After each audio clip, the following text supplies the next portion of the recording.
What if I told you that all great leaders are secretly weak?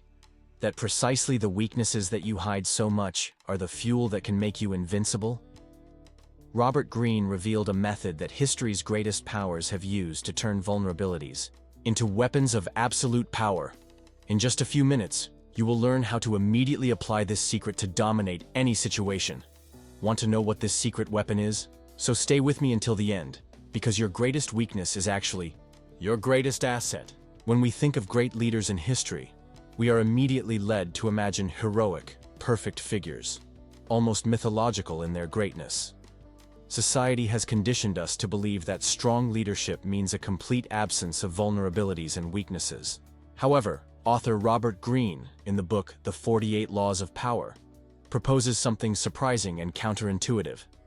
The greatest leaders are not those who hide their weaknesses, but those who consciously transform them into powerful strategic weapons. At first, this idea seems uncomfortable, even controversial. After all, wouldn't admitting weaknesses be admitting defeat or incapacity?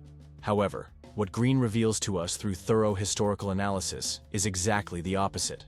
Recognizing and embracing your own weaknesses is the first step towards true personal mastery.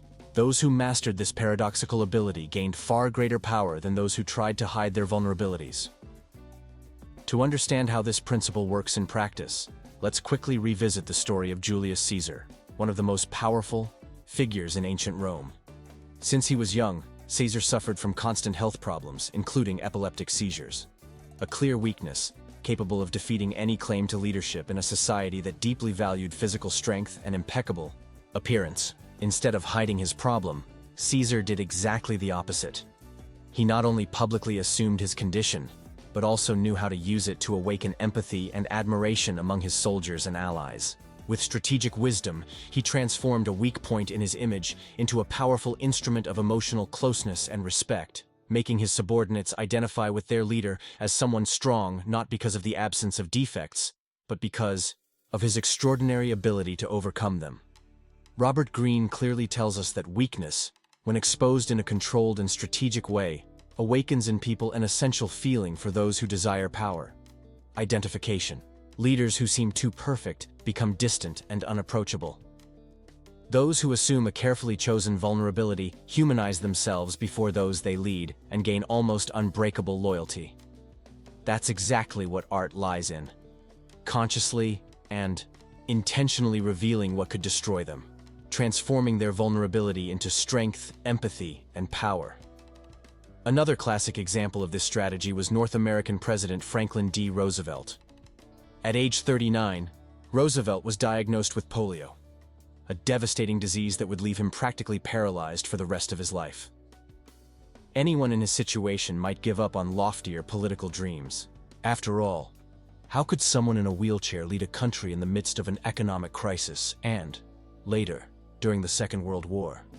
But Roosevelt not only faced these adverse circumstances, but turned them into a source of national inspiration. Despite his physical disability, he projected an image of incomparable emotional strength, an impressive resilience in the face of adversity. Instead of denying or completely hiding his condition, he used it as a living symbol of the resilience and determination needed to face difficult times. His physical weakness became the perfect metaphor for a country that needed to learn to get up and walk again, even if with difficulty. These examples reinforce a deep and undeniable belief that Greene shares.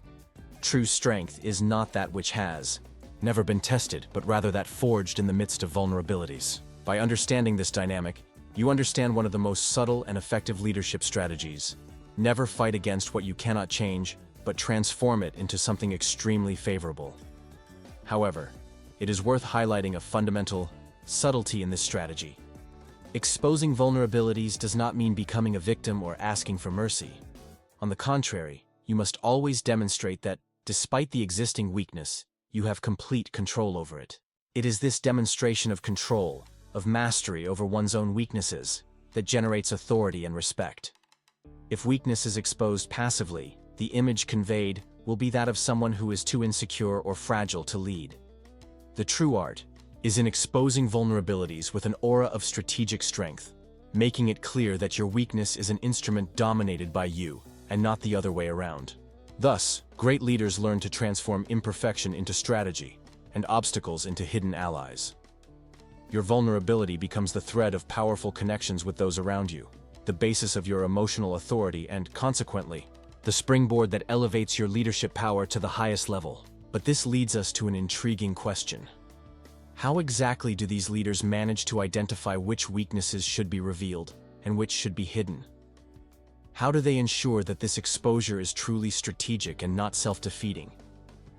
You will discover this answer from now on, where we will delve deeply into the exact criteria used by the most successful historical leaders to carefully choose their vulnerabilities and transform them into invincible weapons.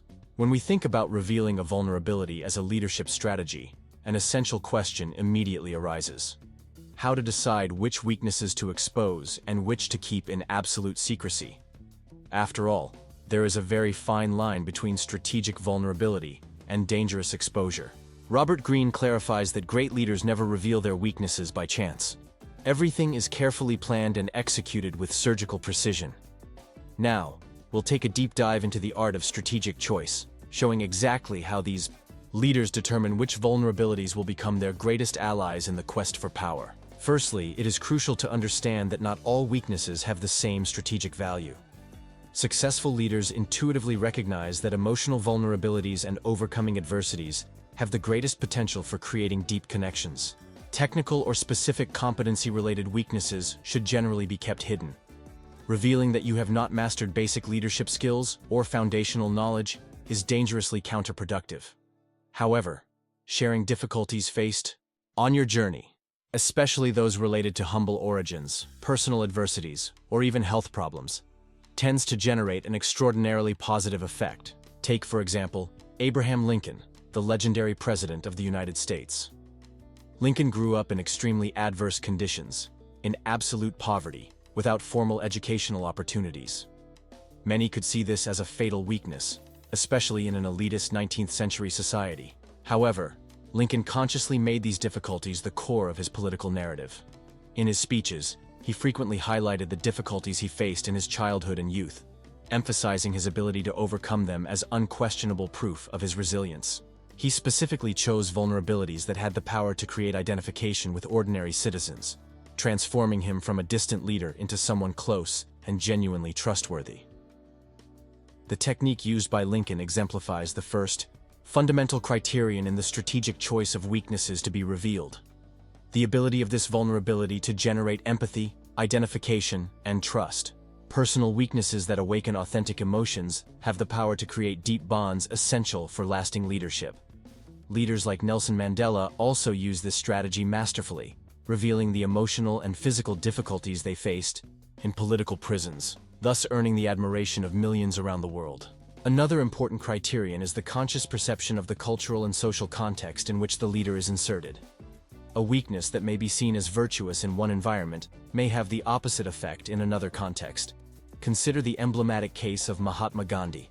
His apparent physical weakness, a small, thin figure wearing simple, casual clothes, could be interpreted in other cultures as a clear sign of inability to lead. However, in the context of the Indian struggle for independence, this carefully demonstrated vulnerability became a symbol of humility, purity, and superior moral strength. Gandhi knew exactly how his vulnerability would resonate in the collective mind, converting an apparent weakness into a powerful and irresistible weapon. Furthermore, great leaders are skilled at assessing the right time to reveal a particular vulnerability. Timing is everything. Revealing too soon can make the leader appear insecure or inadequate. But waiting too long can result in missing the ideal window for creating maximum emotional impact. Robert Greene teaches that you need to recognize the right moment, usually associated with crisis situations or decisive moments, where an exposed weakness can create a powerful positive emotional wave. Winston Churchill brilliantly exemplified this aspect during World War II. Churchill was known for his past failures, including controversial political decisions and previous military failures. When he took charge of England at the height of the crisis, he did not hide these previous vulnerabilities. On the contrary, he brought them to public light, highlighting the learning he had learned from them. This generated in him an aura of wisdom and maturity, showing the British population that he was fully aware of his past limitations, but that he had emerged from them even stronger and prepared to lead the nation. This controlled display of vulnerability dramatically increased his credibility and trust. Finally, a crucial criterion for deciding which weakness to reveal is the leader's ability to completely control it. A strategic weakness must always be under the total control of whoever reveals it. It's not enough to just expose it. It is necessary to demonstrate that you are above it, that it does not rule you. Otherwise, the revealed vulnerability can become a dangerous source of instability and insecurity for the leader. This brings us back to Julius Caesar's initial strategy, mentioned earlier. His ability to demonstrate complete control over his medical condition meant that this weakness was perceived by soldiers as an admirable factor and not as something that hindered his ability to lead. Therefore, the strategic choice of which weakness to reveal is not a mere game of luck or intuition, but rather a deliberate and highly conscious technique that historical leaders have used over the centuries. By carefully following these guidelines, they ensured that exposing their vulnerabilities was always a tool of strengthening, never of true weakness. But, after all, after strategically choosing which weakness to reveal, how did these leaders ensure that their vulnerability was not used against them by adversaries? How did they protect this highly sensitive strategy? When a leader chooses to strategically reveal a weakness, he inevitably exposes himself to risk.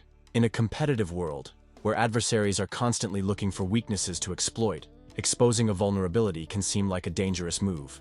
So a fundamental question arises: how do great leaders ensure that their revealed weaknesses are not used against them? Robert Greene clearly teaches that the most powerful leaders always follow specific rules to protect their vulnerabilities, maintaining absolute control over the narrative surrounding their own weaknesses. The first of these rules is to create a clear and powerful narrative around the revealed weakness, so that the leader fully controls how it is perceived. Vulnerability needs to be presented not as a problem, but as an element that strengthened, shaped, and improved the leader. By presenting their weakness as something overcome or dominated, opponents have little room to use it as a weapon, since the leader himself has already defined exactly how this vulnerability will be perceived by the public. In this technique, the narrative becomes a kind of invisible shield, protecting reputation and eliminating the negative impact that external attacks may try to create. Martin Luther King Jr. was a master of this strategy. He never hid his own doubts and fears as he faced the enormous challenge of leading the civil rights movement in the United States. In his speeches and sermons, King often revealed personal insecurities, inner fears, and even feelings of insufficiency in the face of such a monumental task. However, he did so in a way that strengthened his narrative of moral courage and spiritual determination, presenting these vulnerabilities not as real weaknesses, but as evidence of his authentic humanity and his profound courage to face and overcome internal obstacles. By fully controlling the emotional narrative around these weaknesses, King made it virtually impossible for his adversaries to use them against him, as any attempted attack would appear petty, superficial, and morally wrong. The second rule of protection involves the technique of strategic anticipation. Great leaders never wait for adversaries to expose their vulnerabilities first. On the contrary, they anticipate, taking the initiative to reveal their weaknesses in a controlled way and in a specific context favorable to them. In this way, they completely neutralize the possibility of these weaknesses being used as surprises or future attacks. By anticipating, the leader demonstrates absolute control over the situation, eliminating any chance of being caught off guard. Napoleon Bonaparte perfectly exemplifies this approach. Short in stature, Napoleon was certainly aware that his height could be exploited by his enemies as a sign of inferiority or weakness. Instead of allowing opponents to control this narrative, he publicly and with good humor embraced his physical size, projecting himself as a figure so imposing in personality, courage, and intelligence that his physical stature became completely irrelevant. By anticipating the narrative about his own physical vulnerability, Napoleon became immune to superficial criticism and made it impossible for this characteristic to be negatively explored by opponents. Another decisive aspect of subtle manipulation through vulnerability is the creation of so-called emotional dependence.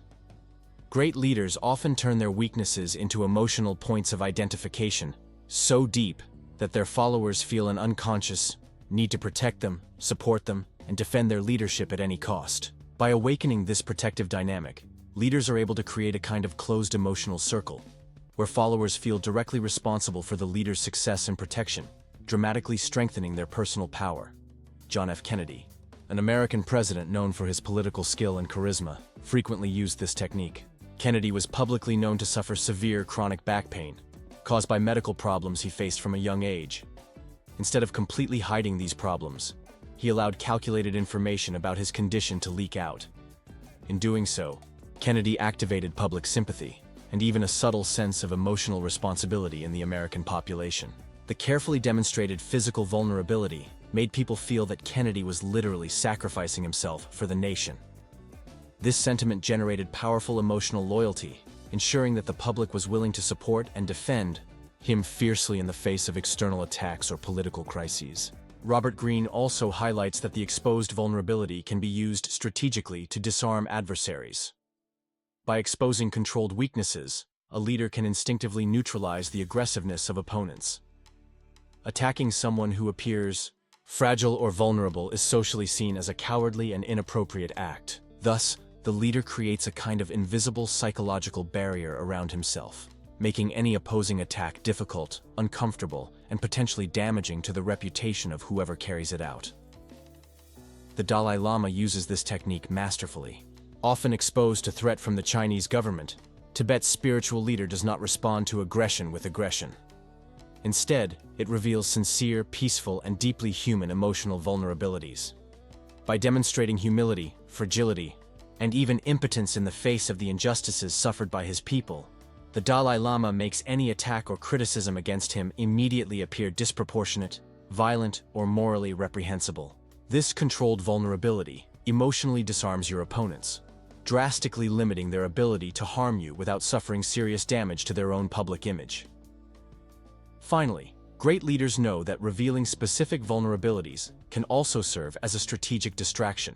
By deliberately exposing a carefully chosen weakness, they skillfully divert public or adversary attention from much more serious or significant vulnerabilities that need to remain secret.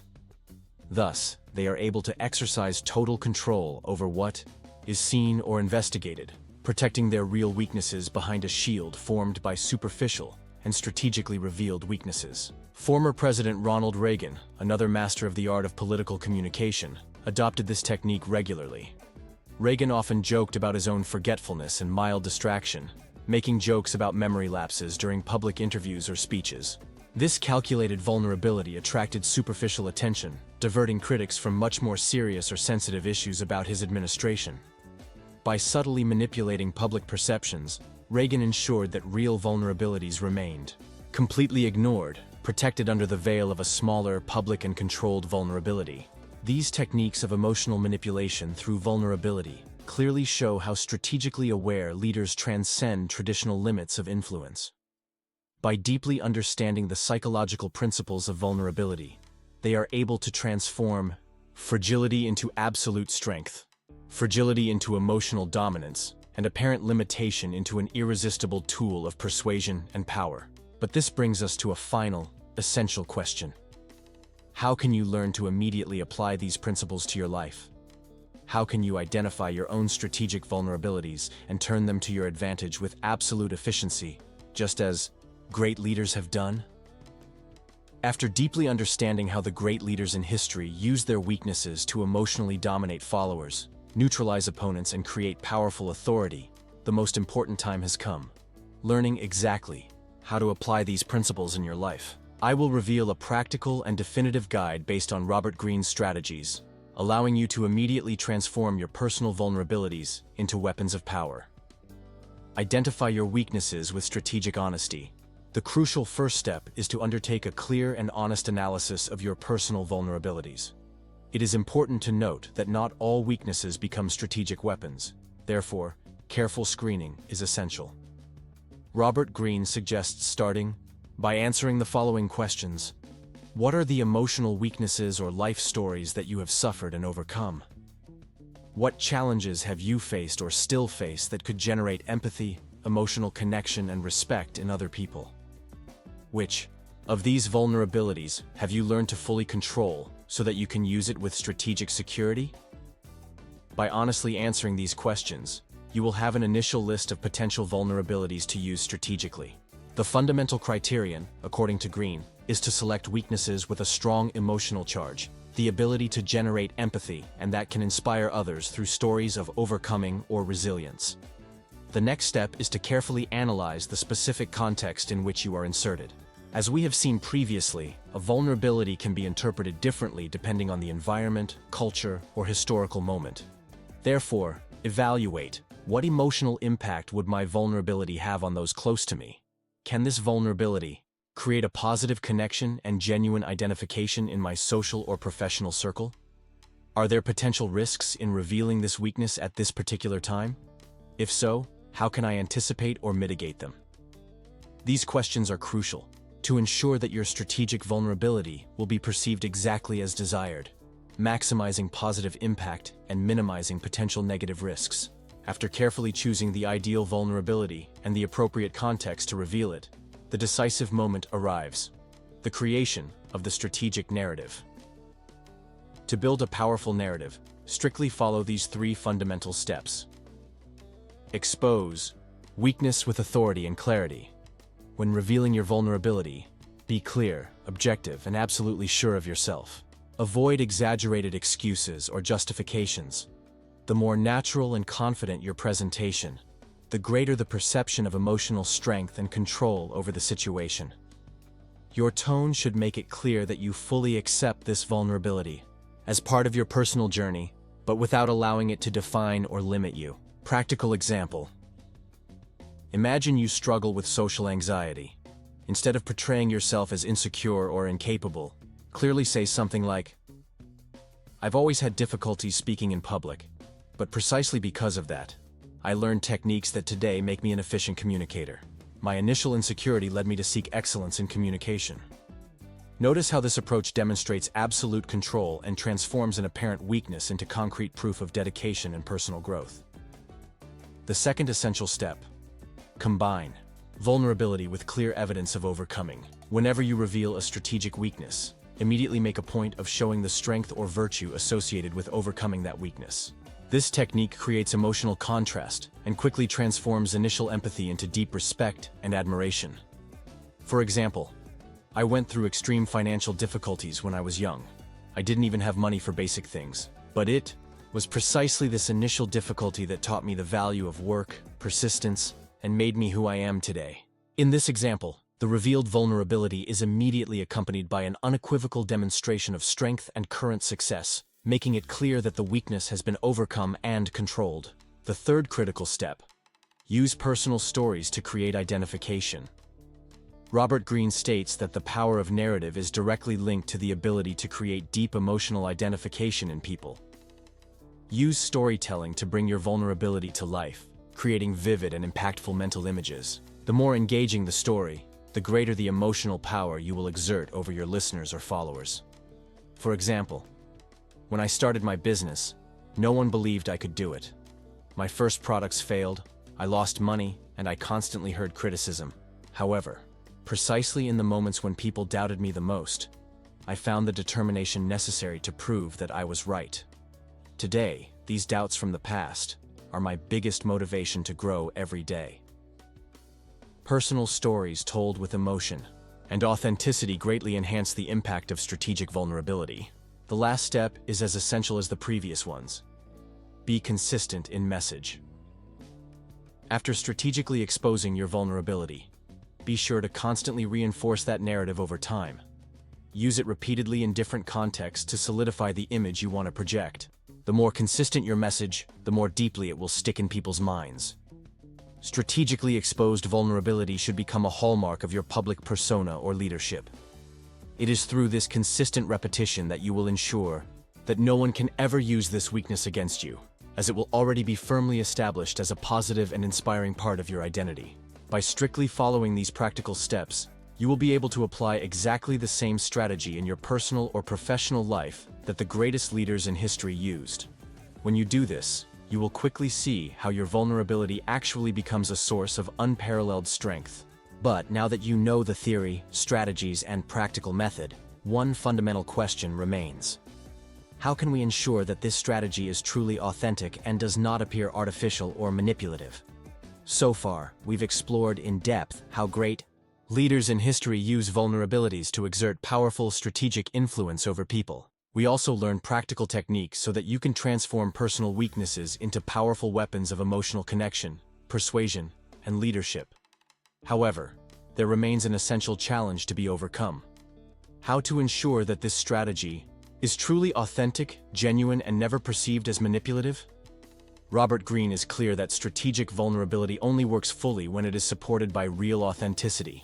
The more truthful you are when revealing your vulnerability, the stronger and more lasting the emotional impact it will have on people. The authenticity of a vulnerability is directly linked to the degree of emotional sincerity with which you reveal it.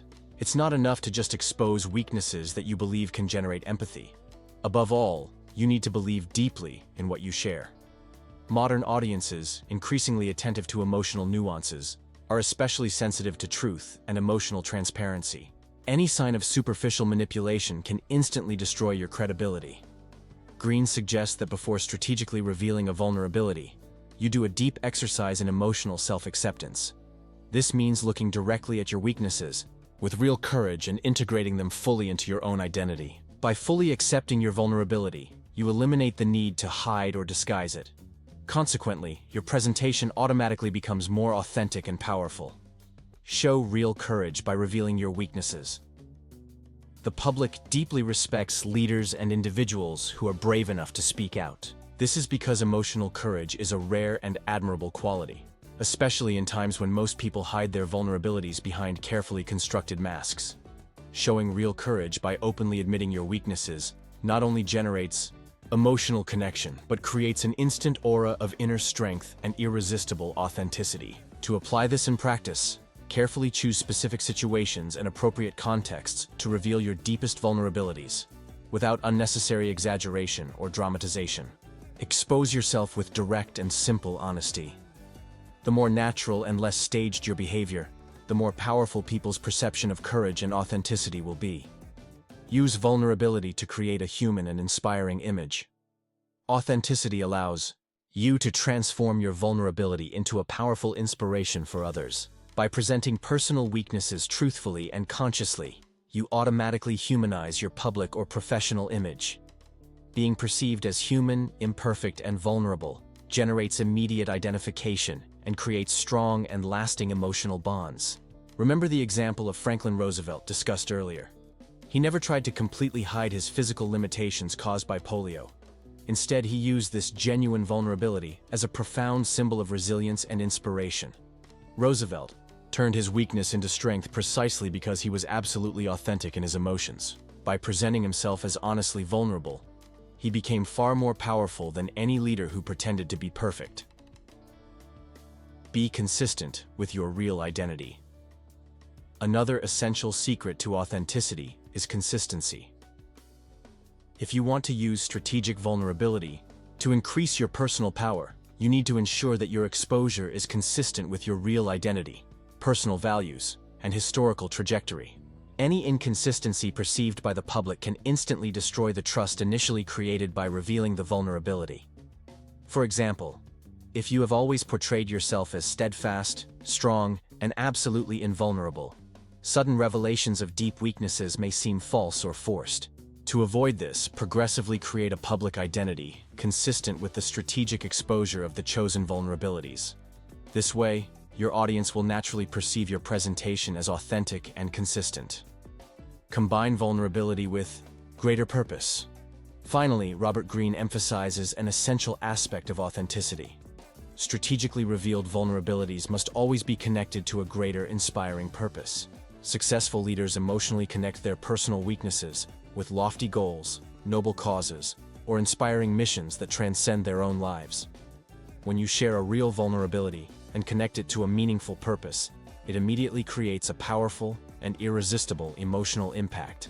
For example, a business leader who reveals personal vulnerabilities related to early financial hardship and connects this directly to their mission to help others prosper financially instantly creates an authentic and powerful narrative.